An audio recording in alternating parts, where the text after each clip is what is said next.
Well, I have used the boat motif in my work quite a lot, and I really love working with the image of the boat, so that's something that reoccurs.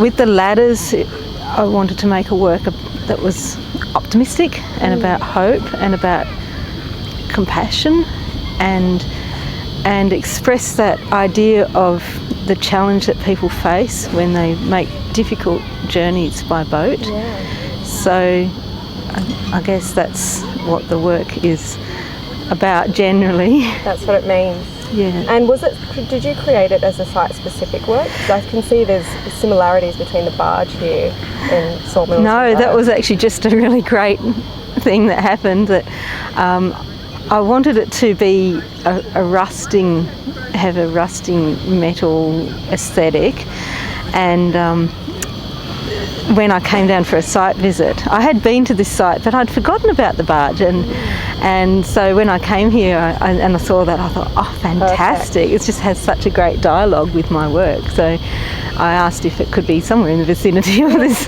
and it fits so well, and it is that it is about weathering and also the fragility of the skeletal form is about fragility of the boat. So it's that kind of theme of fragility also links to the theme of people coming by boat. Yeah, that precarious journey that people make. Yeah, it's such a risk. Yeah, and the issue of asylum seekers has been so much in the media at the moment. So it could be read that way, as being a work of tribute to people who have made that difficult journey. But the meaning of works, sometimes they shift, and people bring their own meaning to it. But that, I guess, was the inspiration and what it meant for me. But I sort of made the choice when I finished high school to study art, and I love making things. So I've studied a lot at art school, and I've just continued on both making art and teaching at university as well, which is good. There's so many. That's a tough one because there's so many people I know in the show, and I'm really impressed with the standard of the work here. It's fantastic. But there is an outstanding one that stands out in my mind as being quite intriguing. Is the figurative one that we were looking at earlier, with the two figures, the tension. Yes. Elisa, and I've forgotten her last name, but she's a young artist, and I think she's done a terrific job of showing weight, and but it's tough because I think there's some really fabulous work. Well, I work from maquettes, so I make a smaller model, and in this case I made several models to work all of the logistics of it out, and then I scanned the pieces, and I had the pieces laser cut. And because I work in public art, I'm quite accustomed to working with fabricators, so I sent the pieces to a factory and they were cut out of laser cut steel, Corten steel,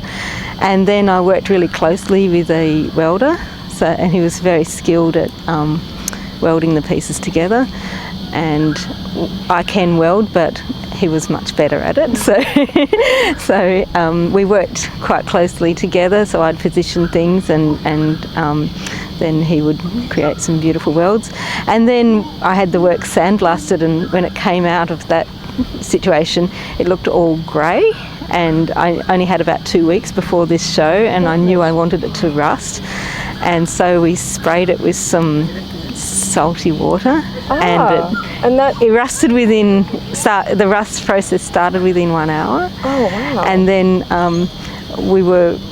at that time we were watering the sculpture, and we were thinking about having a webcam on the sculpture to watch it rust. Very slowly. But then it rained and it rusted really beautifully. So it naturally just rusted. And so it has a really natural rust aesthetic. And the rust being Corten steel, it provides a sort of protective layer, and it stops rusting. So it's not something that's just going to rust away like the barge. So how long did that whole process take? making coming it up and with then- the idea and refining the idea takes the time, and then the logistics of teeing up the fabricator. This all happened last year, and then Christmas happened and they closed down, so it took a long time waiting around for that to happen. But once we got the pieces cut out and working with the fabricator, knowing the thickness of the metal, because there's different thicknesses for different pieces, and just the logistics of working with the engineers, making sure it's going to be stable. Although it's not too difficult like a lot of other really heavy ones that require a lot of footings and those sorts of things. So once those things were done, it was really quite quick. It was a number of, a week or so of working quite closely with the welder. So it's the lead up to it can take a long time, coming up with the idea and refining the idea, but once it's made, or once the pieces are made, it's just put it together. All comes together beautifully.